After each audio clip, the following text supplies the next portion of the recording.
Tonight's gonna be a good one. Tonight, we got more Noahs than the Bible. Stay tuned.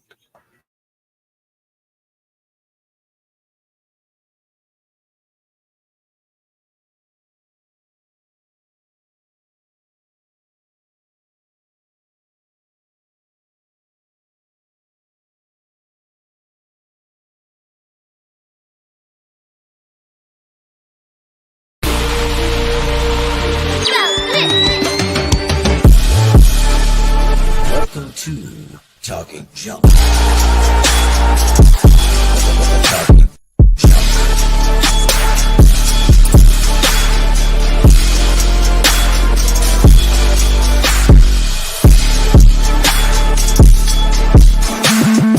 Ladies and gentlemen, boys and girls.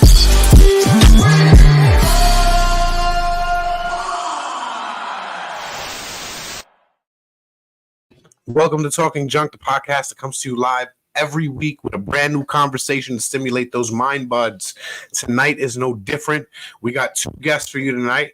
And if you've seen the title, then you know we have two Noahs tonight, which is a complete random accident. But you know what we like to say, there are no coincidences. So let's see exactly where these conversations go. And first up tonight, he's one of the biggest New York real estate agents out there. You may know him from $1 Million Listing, but tonight he's here to tell you about his newly premiering show, Mr. The One, the Only, Noah Kaplen. How you doing tonight, Noah? What's going on? How you doing, Jason? I'm all right, man. You look like you're doing way better. You got the trekking going on. Looks like fun right now. The weather looks amazing over there. Where are you coming from? So you've got me live on an electric city bike coming at you from Queens, New York. All right. Queens in the house. Are you born and raised in Queens? I'm born and raised. Actually, I was born in Manhattan, and I now live in Brooklyn. But half my life I was raised in Manhattan. I'll say that. Okay, and the other half Harlem boy. was in the Bronx. Yeah. Okay, I'm a Bronx boy myself. That's awesome. Yeah, no, I was in Riverdale. I grew up in Riverdale half my life. All right. So there's no question how you ended up in New York real estate. But exactly. how did you end up taking that to the next level into the entertainment world? So basically, like I'm an odd duck because like, you know, I love, like, I'm an entrepreneurial guy. I want to make money just like anyone else, but like also I'm crazy. I'm a creative artist guy who has, like, you know, a lot of ideas, and I'm also a musician. And in my show, I dub myself the Jay-Z of real estate because, you know, I also am a musician. I make music videos. Also, I'm a TV show producer.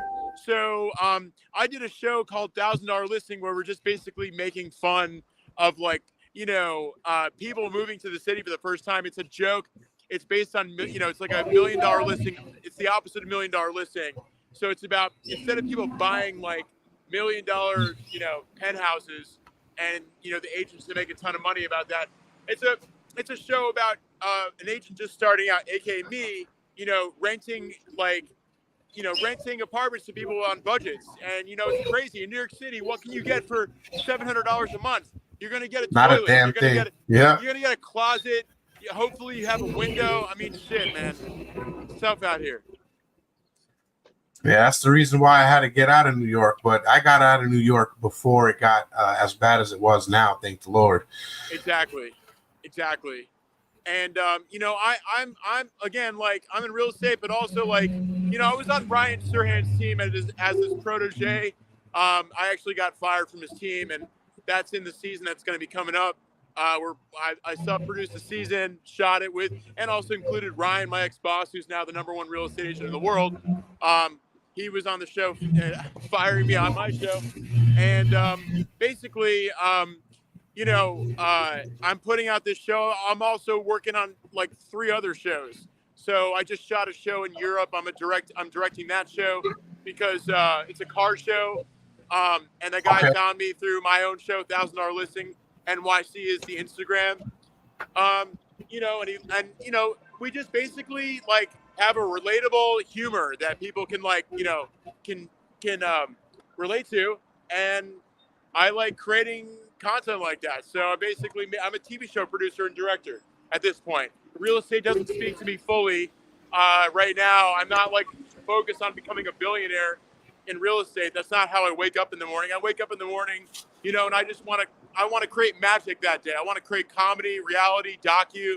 I want to create magic. And that's what I'm doing right now. In real estate, I'm about to get 3 major new rental buildings, like luxury rental buildings. And I'm going to lease those out. But I'm a man of I do a lot of different things. So I'm crazy. I also have ADHD. Like I'm all over the place. Like right now, I was just wrapping shooting on a new car show on another coffee. It's a coffee truck show. And so I wrapped shooting on this other show today. And I'm like, holy shit, I got to get on this podcast. And then I got to go to a comedy show tonight. So, and I also have a stand-up comedy routine. So my ex-girlfriend remarked that being inside my brain, it's like a constant traffic jam. And it is. I'm literally in traffic as we speak. So, yeah. Hey, but that's how you not only stay young, but you stay busy and you stay paid. That's right. That's right. You got it. And I'm following my purpose, my passion, and I don't know where this road leads other than we're doing crazy shit out here. We got a top production company interested in my car show. One of the biggest comedians in comedy. His company is interested in my car show, which we just shot in France and Spain. So moving and shaking, going up, moving up on in the world. So what's the basis for the car show? Is it sort of like $1 Million Listing? Oh shit! Here's the deal. No, it has totally something different. One of the hosts of the show used to be a real estate agent. Loved $1,000 Listing, my show that I'm putting out this fall. And he was like, dude, I want you to produce my show. So this show is about 2 guys. Oh, by the way, one of the other host, is Paul Walker's ex-mechanic from Fast and the Furious. Wow.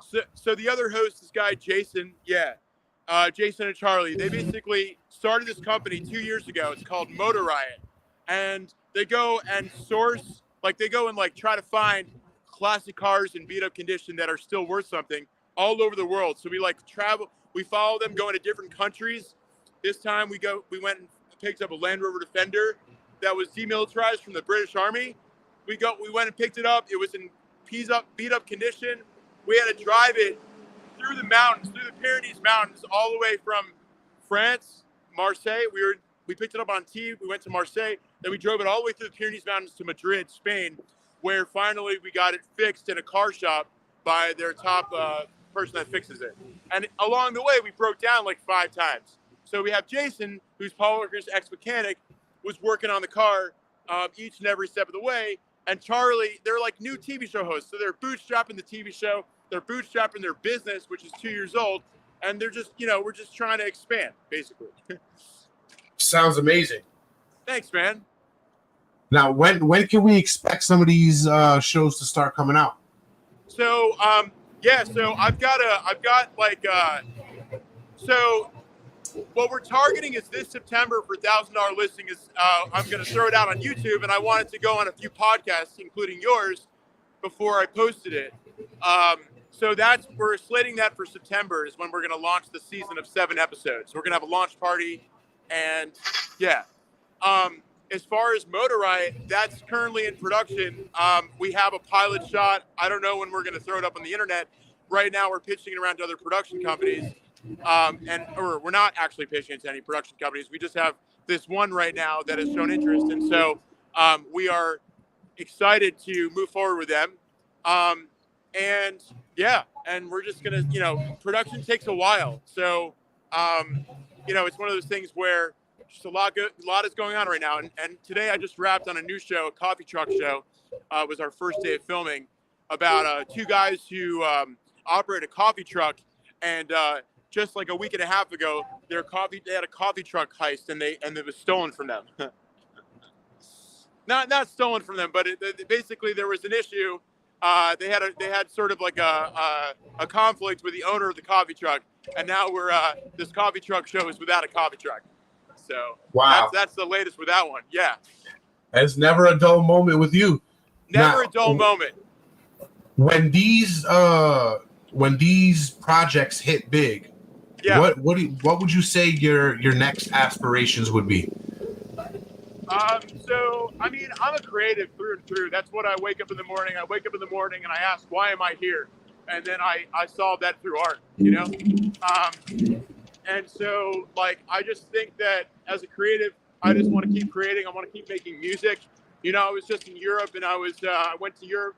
I was first shooting the show, but then for the next 3 months, I was traveling around Europe, went to 16 countries, and was playing guitar, improvising with some of the best musicians out there. You know, I was in Belgium, I was in Norway, I was in Copenhagen. You know, I was in like Latvia. I went to all the Baltics, and so basically, I just want to live. Circling back to your question, I just want to live a life where I get to be a creative and I get to make amazing shit with other creatives, whether that be musicians, production teams on TV shows, or like, you know, whether I'm, joining forces with someone in real estate in some interesting way. I mean, I want my work to be purpose driven and to be around the most talented and awesome people, period. It sounds like you're already making that dream come to fruition. Thanks, man. I'm doing it one step at a time here. So I've got to figure out how to bike my fucking way to Manhattan because I'm supposed to be at a comedy show. Thank God I'm not performing tonight. But yeah. Now, how long have you been doing stand up? So I've been doing stand up since the pandemic, really. And I just started to build out my set a little bit more. So I didn't want to write it first because I felt like the best way to do stand up is just to fucking wing it and see how your natural being comes out, and then see what people laugh at is just the natural me. And so for a while it wasn't writing. I was just sort of going up as this real estate agent, asking for a room full of comedians at comedy open mics, like whether or not they, you know, wanted to rent real estate. So it's really fucking weird. But that's part of the thing. And so I just go up there and I literally am looking to build my business. And half the people in the room have no idea what the fuck I'm talking about. And the other half think I'm actually real. And they're like, what are you doing here? So that's my comedy routine. It sounds very, very funny. Thank you. What comedy shows do you frequent? Well, so right now I'm going to a really fucking cool place called The Stand in New York City. It's on 16th Street, Manhattan. That has some of the best up-and-coming comedians you will find. A lot of them are writers on shows or whatever, or they have some crazy shit going down on social media. So I'm expecting it to be a really good performance tonight from a bunch of different comedians. And sometime soon I'll be up on that stage as well. Fuck it, why not? How many open mics have you done already? Probably about 15 or so. So not a lot, but you know, I'd like to start doing a circuit in advance of putting out my show this September. So now, was these 15 shows all the same set, or was it a couple different sets? I mean, literally, all I do is go up there in a suit, Jason, and I'm a real estate agent, and I just allow anything to come to my mind. And sometimes I strike out, and sometimes I get people laughing. But basically, I just simply ask people for their business. I say, you know, who here has a credit score of over 700? And people just start to laugh and sneer and snicker and whatever. And I'm just simply looking to build business. Yeah, usually for me, once you ask a question like that and everybody starts laughing, it's because nobody there is a 700. That's exactly right. And then I say, you know, who here has below 600? And I'm like, no one raises their hand. I'm like, it's okay. We can speak afterwards, whatever, you know. You know. You gotta entertain them and rope them in for the loan as well. Exactly. You know, part of being a real estate agent is wearing a lot of different hats. Including riding a fucking city bike to where I literally cannot find the entrance to this bridge right now. Anyway. Just doing circles looking for the fucking entrance. Mess. Yeah, it's a mess. It's a fucking mess. That's another thing. I frequently go through messes. So right now, I'm single. I'm 38 years old. And I'm just waiting for someone to come around who I think is hot, who's awesome, and who also grounds me and helps me get over bridges because somehow I cannot find the entrance to this bridge. You hear that, ladies? Man, Noah is looking for an accomplice to his schemes. Yeah, I literally, yeah. But you have to look right, you have to act right, and you have to have the know-it-all to get him on this bridge. That's it right there. And also, I could say a lot more things, but no, but that's it for starters. That's it for starters. You know, hopefully you're good looking, and hopefully you can help me get over some bridges, and also you have a sense of humor, and you like an artist, who's I'm not like rolling in money at the moment, but whatever. I'm living my dream, so fuck it. Well, hopefully your credit score is above 500 also. I don't know, actually. Right now I'm in credit counseling. No, I wasn't talking about yours. I was talking about the ladies. Oh, yeah, definitely. If you have a higher credit score than me, then, now we're talking. You're going to go places. You're going to go places. You're going to help me get over the fucking bridge. Sorry, excuse my French. Hey, but no, you can cuss as much as you fucking want on this show. Thanks, man. Thank you. I don't even know like we're gonna be here all night with you until you get on this bridge, just to let you know. Yeah, see, I gotta figure this out because I think this is just for cars. In which case I'm going to wait a minute. This bridge is which bridge? Oh yeah, that's the Midtown Tunnel. It thinks that I'm a car on this city bike right now, which is a problem. Yeah. I gotta somehow. Oh, here it is. I went on the wrong bridge. I gotta go over. The Queensboro. So, all right. So let's get back to whatever you want to talk about. I'm happy to talk about it. Let's go. All right. So has you mentioned just really throwing yourself out there for your comedy sets and just seeing what comes. Has that ever garnered you any business in the real estate industry? The answer is no, but I've only done it 15 times now. But no. I mean, look, I think that it will. I have hope. I think that I will get business from it. The question is, does the person have a high enough credit score usually? Because if their credit score is shit, then I basically tell them to go to Craigslist or specific like Facebook groups to find, to find a place that would be more like accepting of their low score. There are some places like that. Yeah. Yeah. So when your clients come to you for real estate, what's the first thing you're looking for? What besides the score? Because I know that's important. Sure. But, let's say their score is up to par, it's above 620.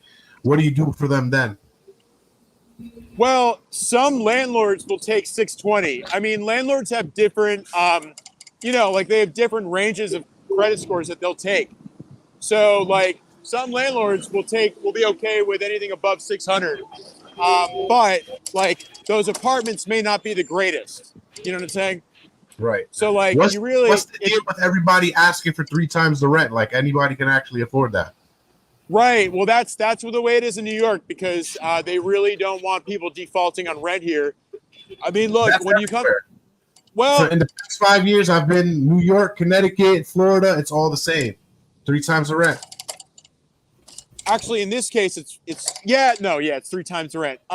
Yeah. I mean, look, that's one of the reasons why, that's one of the reasons why I could just say for this city, it's resilient. In the face of any financial crisis, is because people can't live here without having making 3 times the amount of their rent per month. Yeah,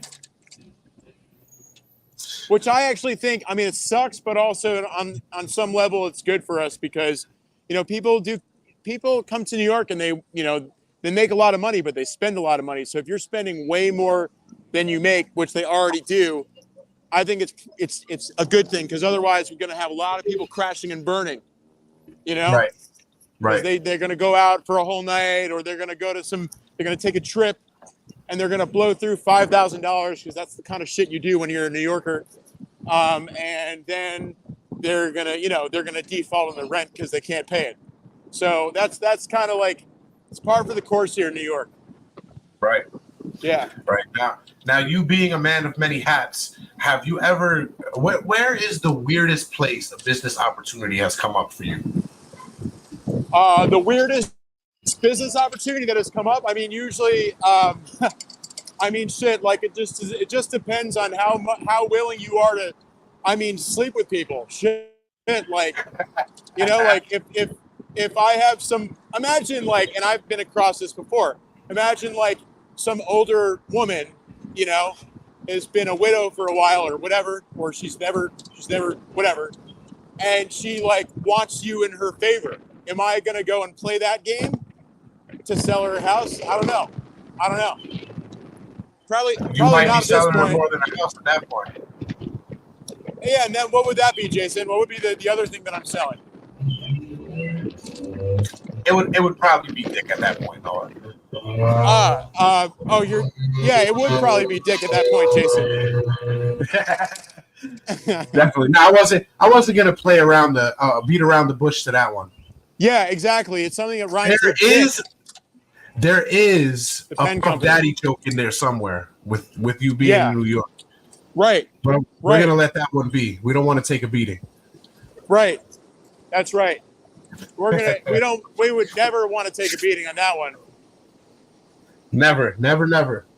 Don't take a beating where the dick, or I don't know what the phrase is.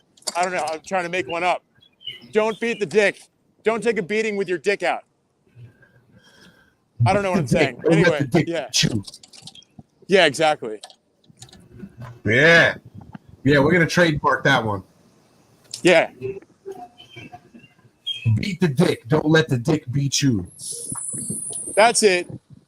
Although I'm really trying to beat it less, but that's a whole other conversation. Which is why we put out that little PSA earlier. You trying to find love. That's right. That's right. This is the Talking Junk Dating Show. Yeah, and like I don't know if it's good like publicity to say I'm trying to find it. I would just say that I'm ready for it. And they say love finds you. So it's like I'm ready for it. If it turns out that I feel some, fantastic feeling around someone, then let's hey, by the way, I'm back on the bridge. I'm on the bridge. Yeah. That's it. That's it right there. It's perfect. We didn't think you was gonna make it. I know, but I got here and now we're talking about, the future misses and, basically, yeah, like I just want to feel like it's the right thing. So kudos to dating apps and all that, but like personally, I would rather meet her out in the world doing things that I find, amongst my passions, Right. You wanna treat your love interest, finding your love interest the same way you treat the businesses that you're running and the projects that you're venturing in. You want to make sure everything is taken care of in the most proper manner. So once it's out there, it's the best vision. You got it. So, I think, one of the things that actually I really truly like I fantasize is like being, laughing, being right in the middle of uncontrollable laughter where I like can't breathe. And somehow my future wife is in the room laughing along with me, or we're laughing at the same thing. Like that would be such a perfect way to meet someone, Right. In an ideal world, she'll crack up from your real estate set, and then you will sell her a house and eventually live in that house with her. Have a couple kids. Look at that alignment. I mean, the thing is, here's the tricky thing, right? Do I want a wife who's a fan of mine? I don't know. Fan as it like works for Adam Sandler. Oh, is that his wife was his fan? His wife was a fan. So that's interesting. I mean, I also have a buddy who's a singer-songwriter, and his wife was his fan. So I don't know. It's possible. I mean, look, I'm never going to say never. Right. Never say never. Yeah. You're giving up too many opportunities if you say never. That's right. That's right, Jason. Look at this. Look, it's Roosevelt Island. It's beautiful. Isn't that right? Now, I think you are the very first person to be on the show getting interviewed while you ride your bike through New York City. I'm glad that you said that because, I do a lot of things at once. Like this, yeah, totally. Look, this is the East River. Jason, it's the East River. And that is Roosevelt Island. It's a beautiful sight. It's a horrible smell. Oh, yeah, you're telling me. Actually, got to tell you, as much as you would think it's a horrible smell, I actually smell nothing right now. And maybe that's because I live in the city. But no, I don't. Yeah, you're nose blind to it. No, I got to tell you, I've got pretty good olfactory systems, I don't smell anything up here. I don't think it's because my nose is clogged or anything, or I'm like used to it. I don't think it's the case. It would be like, oh, you know what? That wasn't even Roosevelt Island. This is Roosevelt Island. That was still Queens. Here's Roosevelt Island right here. No matter what angle and no matter what view you show us of the city, it's all beautiful. There's nothing like New York. Right.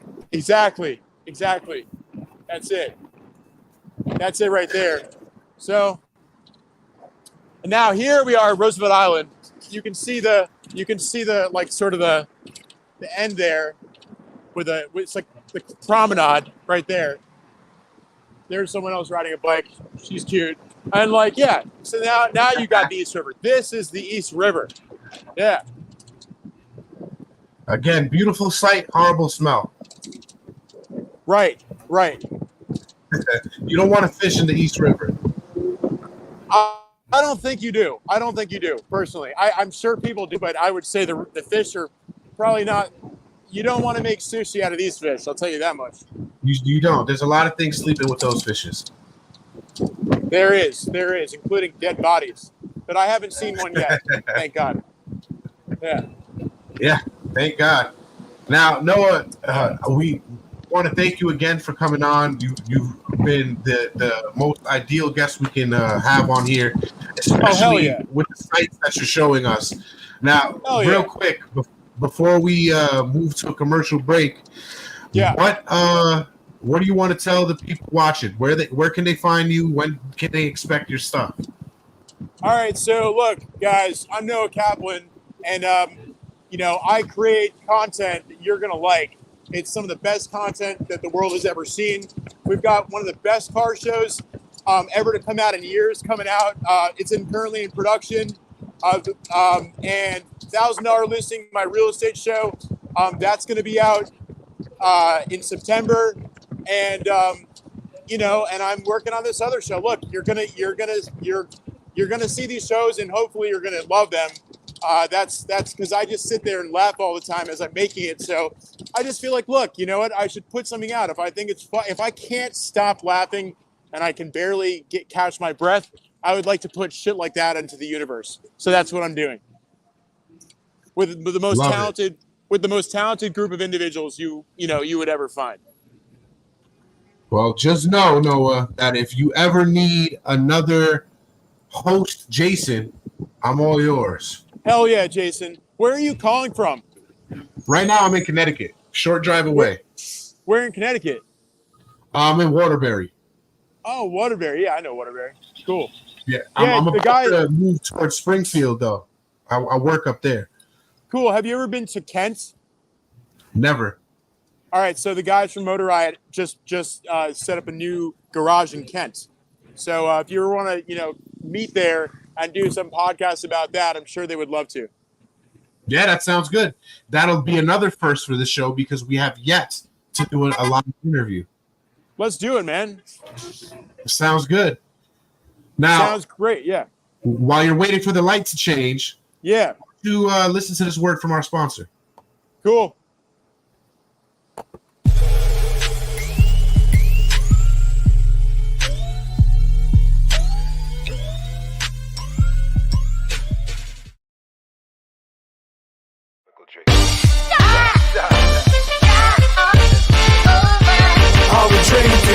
Me and my team will never been link up, they gonna be drink up. We still gonna relax and have few glasses when there's things to think about. Like I'm nice with the bars when I tend to the bars and I'm not talking drink ups. So tell the bartender that tend to the bar to please pass me a big cup up. And tell that waitress is waiting on us to put a little ice in it. Now watch the ice become weightless like the spaceships that I be sitting in.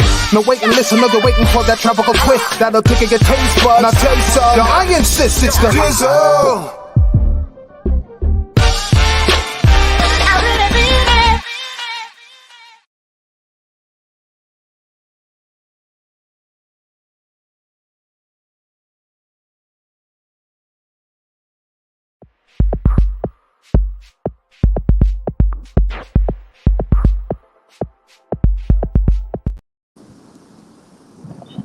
Welcome back to the show. You heard the men on the little commercial that was there. Go get you a bottle of Dizzle. This is the best liqueur classified because it's strong as shit. It is considered in some places an aphrodisiac.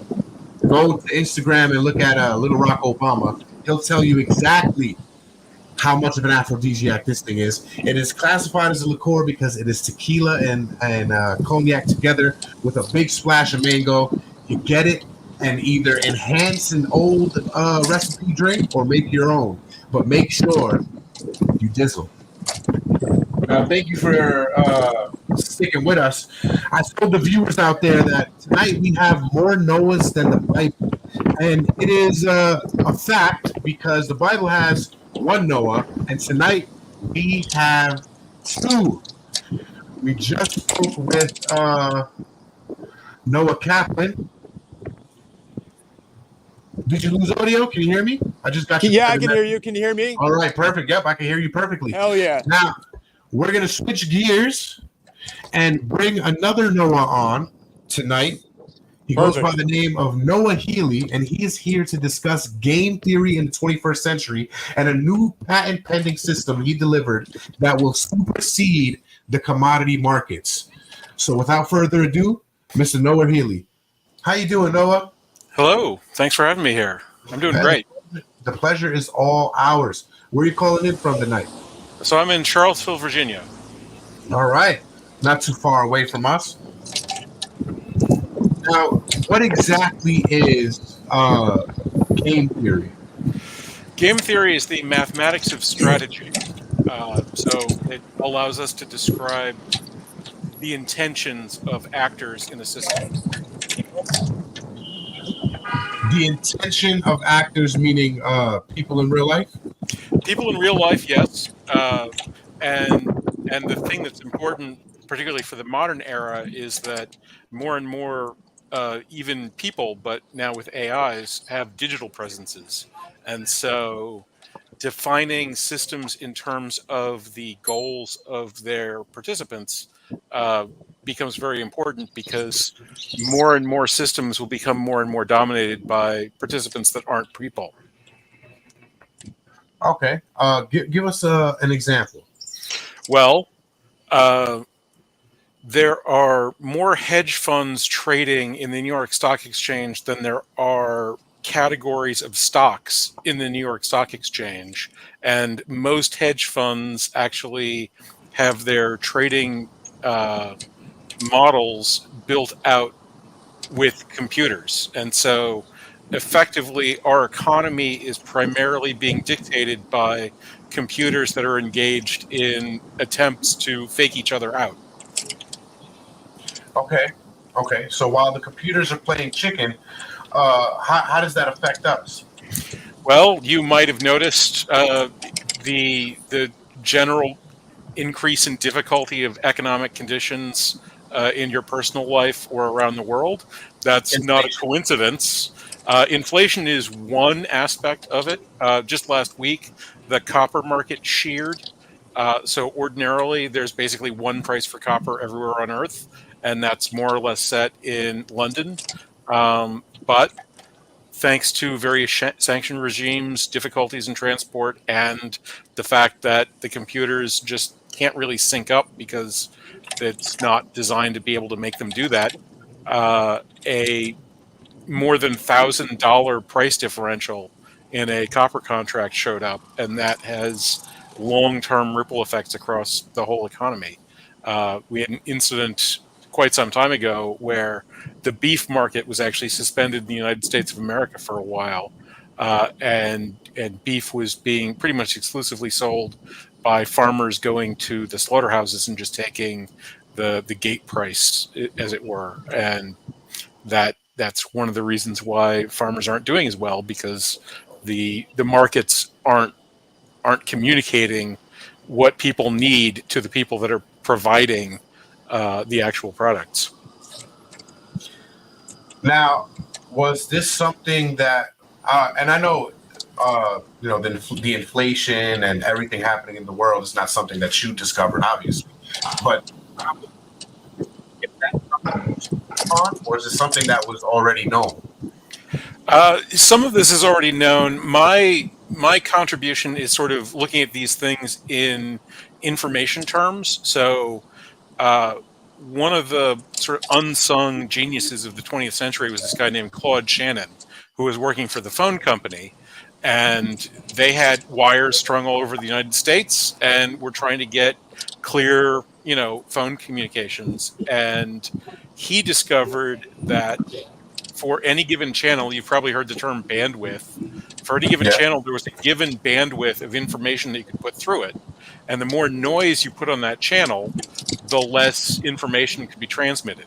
So if you were at a concert and somebody had a white noise generator, they would be able to, your aural bandwidth is fixed. If they turn that white noise generator up high enough, you won't be able to hear the music anymore. You won't be able to hear anything anymore because all you'll be able to hear is noise. Right, you'll be fixated on the white noise. Right. And however, you'll be able to hear snatches as the noise level goes up. You'll be able to hear some of what's going on. So there's essentially a one-for-one trade-off between noise and information. What I worked out is that by plugging computers into institutions that were built for people, things like politics, markets, and so on, what we're doing is actually cranking up the noise in the system. And so the information in the system is actually less valuable.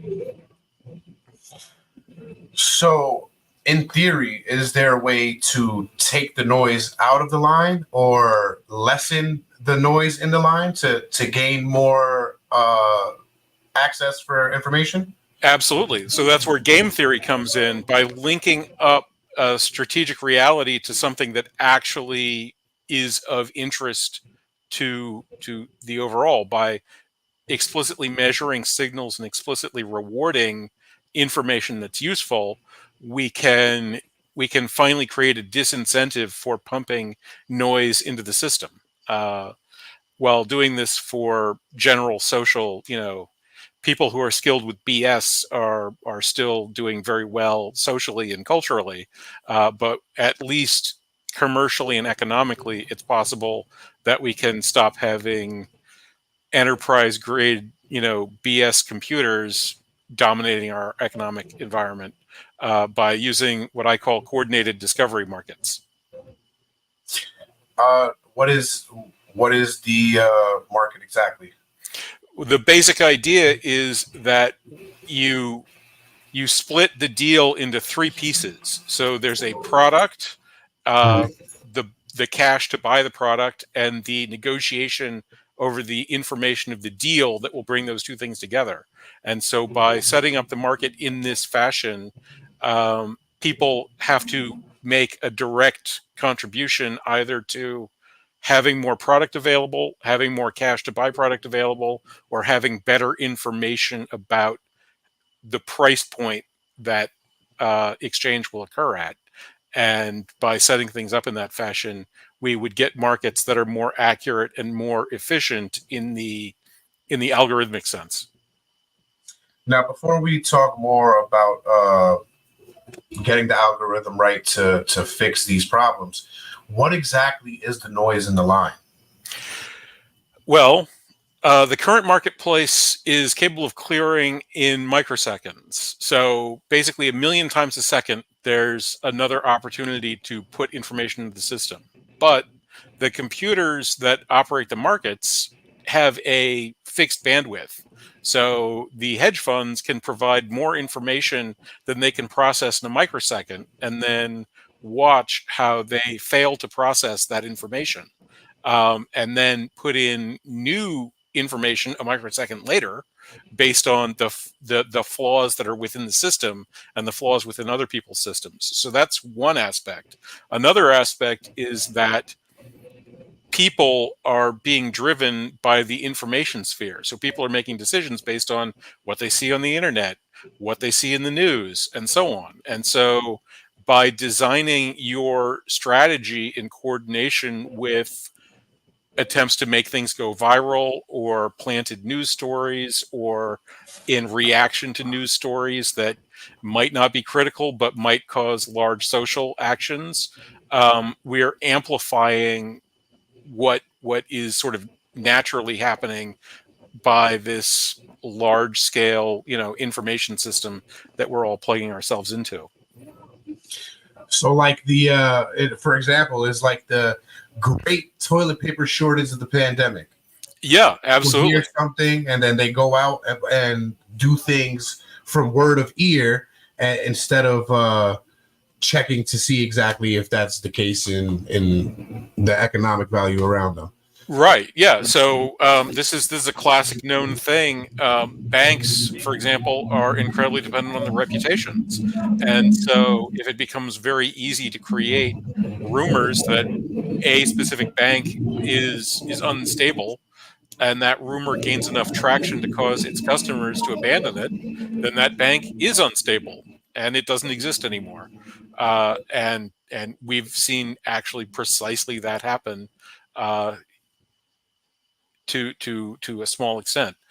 We can also see it happen in the other direction. The Wall Street bets phenomenon, where those recently, those issues finally collapsed, but for several years, these meme stocks were attracting people buying into them simply because they were attracting people buying into them, and Like they were what happened with GameStop. exactly, yes. And so that again is an example of the ability to create noise, shove it into the system, and cause the entire thing to become irrational. And some people benefited greatly from that irrationality, and others, and in fact, on average, most of us lost from it. Now, like what you said with the copper, when the copper fluctuated the way it did it throw anything else off, or did it just throw copper off? So it's quite soon to tell, but I can say with reasonable certainty that the copper market is being one of the most important. I mean, basically, oil, copper, maybe rice or wheat is number three. Like it's one of the most important markets on the planet. Copper is an incredibly valuable industrial metal. If that those supply chains start disarraying, that will have effects on industrial planning across basically every industry that exists, and those kinds of ripple effects are likely to continue for quite some time. So when all of that happened, well, let me backtrack just for a second. We still haven't been able to see the full effects of what happened with the copper ripples. When it happened that GameStop threw Wall Street off, did that affect ripples anywhere else? Oh, absolutely, yeah. That Wall Street has changed rules on a number of things that they were doing in order to keep things exactly like that, although not general things like that, because many of these firms actually depend upon exploiting that kind of thing, just not having a united front of they call it the dumb money, being able to coordinate that kind of behavior against them. But yeah, there have been regulatory changes and other systematic changes in an attempt to stop that specific kind of exploit from happening. But the general problem of that class of exploit being able to happen isn't particularly doable. One Right. of the You things can't that control was what people do with their money. one of the things that was revealed is that Robinhood doesn't really function in the way that they claim to function, at least publicly, because their business model is not so much that they don't charge you to trade. Their business model is that they provide a stream of low information traders for insiders to take advantage of. And they can actually only provide their service for as long as their internal traders are losing money to that group of exploitive insiders. And that's why they had to suspend trading during the GameStop issue, because their retail players had actually cracked a mechanism to make money, and at that point, Robinhood's business model doesn't actually allow them to have access to the markets anymore, because the people who are actually paying for that access only pay. Imagine a bus service that offered free trips to a casino. Um, the trip isn't free. The casino pays for it because the people on the bus are going to They're lose spending the money in the money. casino. Right. If you change your routing, and instead of picking people up from, the enfeebled, mentally impaired old folks home, and start picking people up from the Blackjack Card Counters Association, um, uh, pretty soon the casino is going to realize that paying for that bus service isn't helping out their bottom line. They'll stop paying for the bus service, and you won't actually be able to get to the casino anymore. Right. Right. Now, your model, is it ready to go into production? It is ready to go into production. The challenge with sort of going into production is that it's a regulatory hurdle, and so I need to partner with or license it to people who are in a position to have or build, which is incredibly expensive, a regulated marketplace. And the difficulty there is that intellectual property has value attached to the patent, and the patent office has been delaying quite egregiously the patent. I originally filed for this thing in 2015, Wow. and they accepted it 5 years ago. Then they ignored their own acceptance, which is not something they're actually supposed to be able to do. They then claimed that they couldn't actually give me the patent because it wasn't an algorithmic improvement. So I showed them the mathematical papers and demonstrated like what they were looking at, that it was in fact a 300,000 fold algorithmic improvement. And there's Wow. well-known papers that explain how you get that kind of advantage at the sorts of scales that we're talking about. And so they reaccepted about 3 years ago, and then they withdrew that acceptance a few weeks later under orders from people that they are literally not allowed to tell me anything about, and who they claim they can't understand.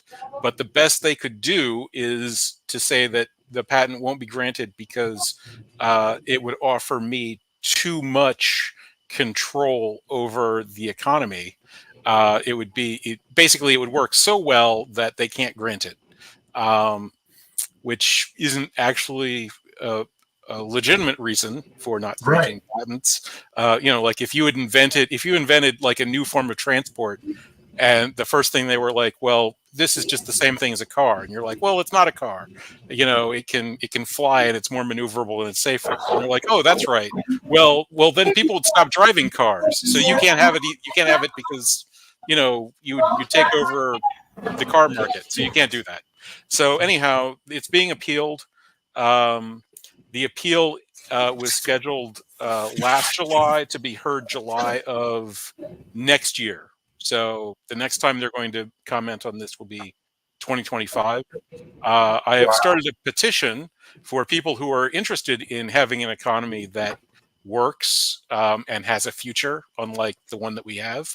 That's on change.org under CDM patent. Give me 1 second to pull that up because I am going to sign that petition live. Now, where was it you said? It's on change.org. Here, let me, I can drop it into the chat probably. That would be perfect.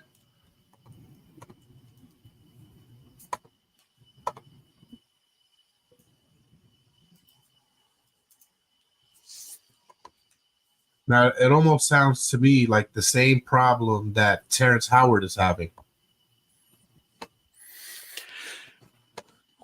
Well, I believe he's attempting to prove that 1 + 1 = 3 or something. So Well, he was hopefully, just on the Joe Rogan podcast talking about, I believe it was something. It had something to do with proving that the internet or the universe isn't infinite; it's finite. And he actually came up with a model that other people are using, but they're not using it correctly or to its fullest potential. In order to get the results that they want, they have to let Terrence Howard in on it because he's the only one that actually knows. And if you go to these companies on their patents, his name is attached to it because they're using his design. okay, I have not heard about that. I saw him presenting a what I would describe as deranged mathematical proposition, but I will say that there's a branch of mathematical thought called ultrafinitism, which actually rejects the very concept of infinity and holds math within that. And that if he's talking about anything like that, then that is entirely legitimate. This part I will do off camera so nobody gets my billing information. Okay. Yeah. There's no need. I mean, change.org will ask there. There is no need to monetarily support. If you want to, that's fantastic. Thank you very much. But yeah, I hope that we can get this petition to go viral and get some attention because something is going on. They actually, I raised the issue with my congressional office, and in addition to taking several weeks longer than they'd ever taken in the experience of the staffer I was working with, who's been in Congress for decades, they gave the barest bones response he's ever seen in his professional career. They lied about the timeline. They didn't even mention the first acceptance at all, the one they ignored, which might be wise for them to ignore since it's against the rules for them to do that. And they also sort of had a little PS where they told the congressional office that they would never talk to them again about this subject, and so never ask again, because by policy they would only talk through one channel, and I have a lawyer already, which is also something he's never seen. And they handle cases with the patent office. This is a regularly scheduled thing that they're doing. They are handling other cases with the patent office where the patent office is not telling them that they will not talk to Congress under any circumstances about patents. So something's definitely up.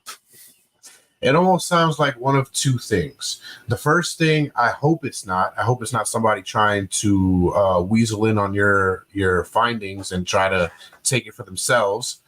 But I feel maybe it has more to do with somebody not really wanting your model to change the world. Because a lot of people right now are making money off of our misfortunes. And that right there will not only correct our misfortunes, but it'll take money out their pocket. That is absolutely the case, yes. The overhead of the existing commodity markets is probably roughly $1.06. So when you buy sort of commodity-based product, lumber, aluminum foil, wheat, wheat flour, things like that, something like $1 out of $6, gas that you're spending on that isn't going to the processor or the retail front or the the guys that pulled it out of the ground. It's going to the people that negotiated the deals that allowed them to link up and produce that product, and that's a large number, and it represents, at this point, probably multiple trillions of dollars a year. And as I said, my system's 300,000 times more efficient. It could reduce that number to hundreds of billions or tens of billions or billions or even millions of dollars a year. Wow. Well, I hope that this petition does something and actually lets your patent be approved, well, and stick, because it's been approved before and they just rescinded their offer, which is bananas. Now, I know you can't speak a lot about it because you're obviously have a lawyer and you're trying to get things done, but is that essentially against the law for them to do? And are you in the process of being compensated for it? Well, so that's the basis of our appeal. Comes down to a few factors. So factor number one, the controlling precedent, unless something's happened since then, the CME Group, who is the primary commodity provider of marketplace activity on Earth, they have a division that patents market mechanisms, and they took an issue in 2019 to the patent court, colloquially called, and got patent court to say that market mechanisms are patentable material. So the claim that you're not allowed to patent market mechanisms is unprecedented right now. Secondarily, it's two bites at the apple. Like they have a procedure that they're supposed to follow, and they are not following it quite explicitly. And it's been 8 years that they haven't been following it. Well, it's, to be entirely fair about things, it's been maybe 5 years that they haven't been following it. But yes, it's been a lot longer than they shouldn't be following things. Right.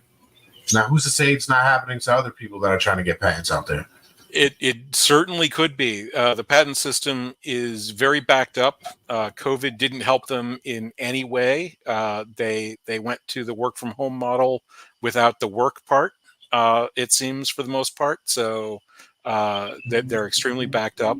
But my situation, I have my attorneys, obviously, but I've spoken to dozens of patent attorneys in this area and other areas, with some of them like retired and so with decades of experience. I've talked to the patent ombudsman and the outreach board. Nobody I've ever spoken to claims that they've heard of this happening to anybody in the patent system, except now there's one person who says that she worked with somebody who patented something that, or attempted to patent something that had a classified patent on it already. And she says that there were some similarities between their experience and what I describe as my experience. But while it's not impossible that there's a government covered patent on this kind of technology already, if there is, then your second possibility becomes a much stronger probability, because they would already have the technology to effectively double the growth rate of the economy, and they would be choosing not to deploy it. Right. Which is not a surprise to me. But right now, overall, I think it's more likely that that they either don't really understand what's going on and are incredibly reluctant to provide a patent for something that they have zero understanding of, or more likely they do understand what's going on, and the reason that's there, that's clearly nonsensical and insane, is still the actual reason. They would prefer to have a poorer society that they are running than a wealthier society that doesn't work the way that things that currently are benefiting them are, and Right. that's not okay. It just isn't. It's not. But unfortunately, Noah, it is the world that we're living in, and it's the world that we've been living in. And it is not any secret that the government it has us by the balls, so to speak. And it will continue to hold that pressure until until it pops. There's no end in sight. But why don't you take this time right now and let the people know why your model needs to be patented and why you need to get it out there and how we can help?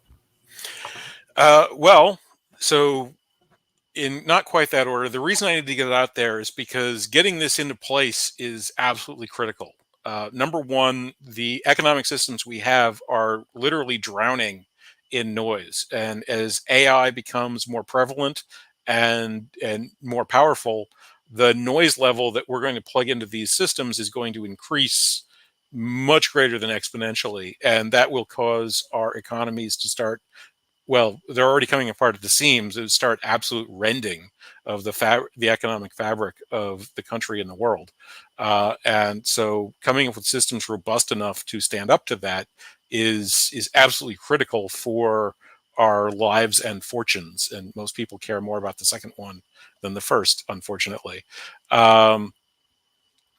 In terms of the patent, the value of the patent is to actually create some sort of value that could be used to get things rolling. So the basic problem is that starting up requires a large amount of capital. And right now, I don't have a large amount of capital. But if I actually owned intellectual property that was exclusive, that would have some amount of value that could be used to help jumpstart this process. Uh, and in terms of what people can do to help, that link you've got down at the screen, at the bottom of the screen, is the quickest and easiest thing. Sign the petition, please do. But if you have any kind of local market opportunity or other kind of product line that you believe could be commodified and produced, but the volumes are robust, but not at the billions that would justify large scale intercontinental trades and so on, like rice and wheat and corn and oil and that kind of thing. I'm looking around for opportunities and people who would like to launch new markets. And so if you're one of those kinds of people, or long shot, if you want to go for the throat and you'd like to take over the economies of New York, Chicago, London, and have the wherewithal to set up, I have the technology that will make that possible. He has the technology that will make it possible for us to live a better life. So go ahead and go down, click that link, and please sign the petition. Share it on your social media. Bring awareness. Noah needs it. Noah, thank you so much for coming on the show tonight and making us that much more aware of the situation, and in most cases, just a little more intelligent. Well, thank you very much. The pleasure has been all mine. Don't go nowhere yet. Let me just close this out. I'll see you in just a second. There you have it. Welcome again to the Ark. This is the only Ark, the only podcast that you'll get 2 doses of Noah in one night. Like I said, more Noahs than the Bible tonight. And for those of you out there that are going to hate and say, you're no goddamn Ark, tonight we're the Ark, because we are trying to get you into the new world, into the promised land with all this knowledge that we have here for you on a weekly basis. So click that link, get on that petition, but most importantly, get on that subscribe, like, and share button, because that is the only way we're going to be able to keep this entertainment going every single week. And again, stay tuned, because next week we're going to do it again and again and again. because we can't stop, because we won't stop.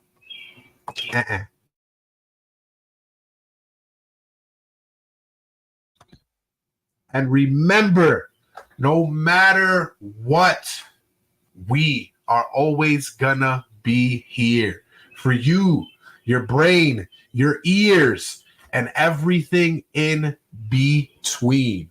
You don't like me? Bitch, change the station. We love you. Peace out.